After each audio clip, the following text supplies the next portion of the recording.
विद्यार्थियों, आज हम बीए पास प्रथम वर्ष हिंदी साहित्य द्वितीय प्रश्न पत्र जिसका नाम है उपन्यास एवं कहानी, उसके अंतर्गत हम आज पहली कहानी जो कथा एकादशी किताब है उसके अंदर दे रखी है उसके बारे में अध्ययन करेंगे। कथा एकादशी किताब है जिसमें 11 कहानियां हैं। एक कहानी पढ़ने के उपरांत मैं आपको बता दूंगा कि इसमें से जो 10 कहानियां बचेगी एक कहानी पढ़ने के उपरांत वो हमारे पाठ्यक्रम में है। ये पहली कहानी जो उसमें कहता है ये द्रुत गति के कहानीकारों में आती है जिनके बारे में परीक्षा में व्यक्तित्व एवं कृतित्व पूछा जाता है। मैं बता दूं आपको, चंद्रधर शर्मा गुलेरी का जन्म 1883 ईस्वी के अंदर पुरानी बस्ती जयपुर में होता है। इनके जो पूर्वज हैं वो कांगड़ा के गुलेर गांव के थे। कांगड़ा के गुलेर गांव से संबंधित होने के कारण गुलेरी जी अपना उपनाम रखते हैं गुलेर गांव पर गुलेरी। इन्हें इतिहास में इतिहास दिवाकर नाम से पुकारा जाता है। इतिहास दिवाकर इनकी बहुत ही प्रसिद्ध उपाधि रही है। इसका कारण था कि ये पुरातत्व और भारतीय इतिहास विषय के बहुत ही प्रेमी व्यक्ति रहे हैं।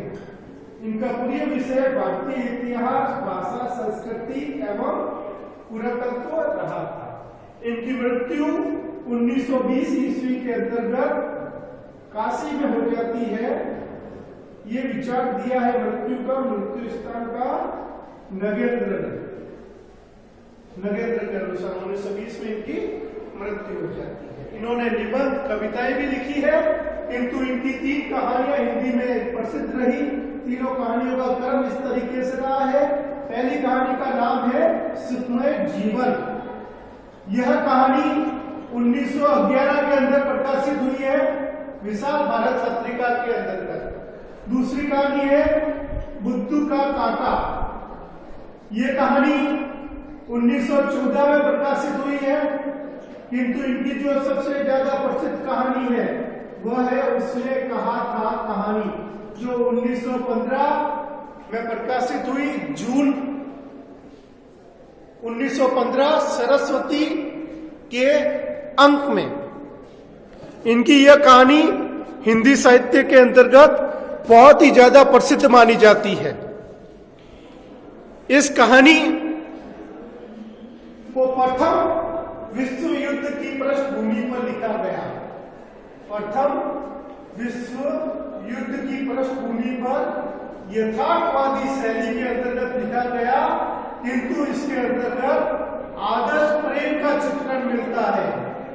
आदर्श प्रेम में त्याग और बलिदान की भावना को लेकर आचार्य रामचंद्र शुक्ल इस कहानी को हिंदी की अद्वितीय कहानी कहते हैं और डॉक्टर राजेंद्र यादव इसे हिंदी की पहली मौलिक कहानी मानते हैं। राजेंद्र यादव इसे हिंदी की पहली मौलिक कहानी कहते हैं।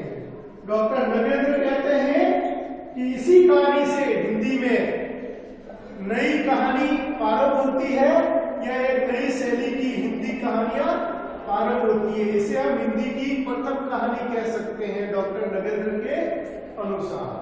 अब हम बात करते हैं इनकी जो प्रसिद्ध कहानी है जिसके बारे में हम थोड़ा परिचय ले रहे हैं। उसने कहा था, इस कहानी के मुख्य पात्र कौन कौन रहे हैं? मुख्य पात्र में मांझे गांव का रहने वाला नैना सिंह, मगरे गांव की रहने वाली होरा, दोनों अमृतसर में मिलते हैं। अमृतसर कथा स्थान हो गया ये, फिर हो जाएगा दूसरा कथा स्थान फ्रांस।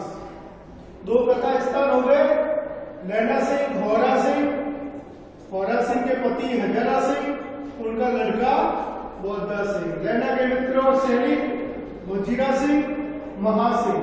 नैना सिंह के भाई का नाम उल्लेख करता है जिसका नाम है कीरत सिंह। साथ में एक नाम आता है कहानी में लेफ्टिनेंट साहब, जो अब्रंस का नाम है, वास्तविक में लेफ्टिनेंट साहब। और साथ में नाम आता है फरंगी मैम अर्थात फिरंगी मैम। साथ में नाम आएगा एक डाक बाबू का। ये अन्य पात्र हैं जिनके सिर्फ नाम उल्लेख किए गए हैं। डाक बाबू का नाम है कोल्हू राम। इस तरीके से हम देखते हैं कि इस कहानी में कई सारे पात्र हैं, लेकिन सबसे प्रमुख पात्र जो है वो है आपके लैला सिंह और सूबेदारनी होरा। ये दो मुख्य पात्र हैं इस कहानी में। इस कहानी का प्रकाशन हुआ है जून 1915 की सरस्वती के अंतर्गत। गुलेरी जी अपनी कहानियों के लिए विशेष प्रसिद्ध रहे हैं। इनके निबंध हिंदी में अपना स्थान रखते हैं, किंतु किसी एक कहानी के कारण किसी कहानीकार का बहुत ज्यादा प्रसिद्ध हो जाना, उसका बहुत ही बड़ा उदाहरण है चंद्रदत्त शर्मा गुलेरी। गुलेरी ने 3 कहानियां लिखी। सुखमय जीवन, बुद्धू का कांटा उसने कहा था। उसने कहा था कहानी की विश्व प्रसिद्ध कहानी मानी जाती है, जो यथार्थवादी शैली, पूर्व दीप्ति शैली, फ्लैशबैक शैली में यथार्थ का वर्णन करते हुए प्रथम विश्व युद्ध की पृष्ठभूमि पर लिखते हुए आदर्श प्रेम में त्याग और बलिदान की भावना का चित्रण करती है। इस कहानी के मुख्य पात्र मैंने आपको बता ही दिए हैं, लैला सिंह, होरा सिंह।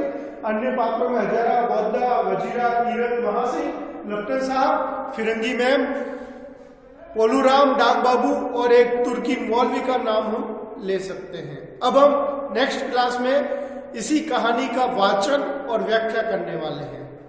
अगली क्लास में मिलते हैं हम।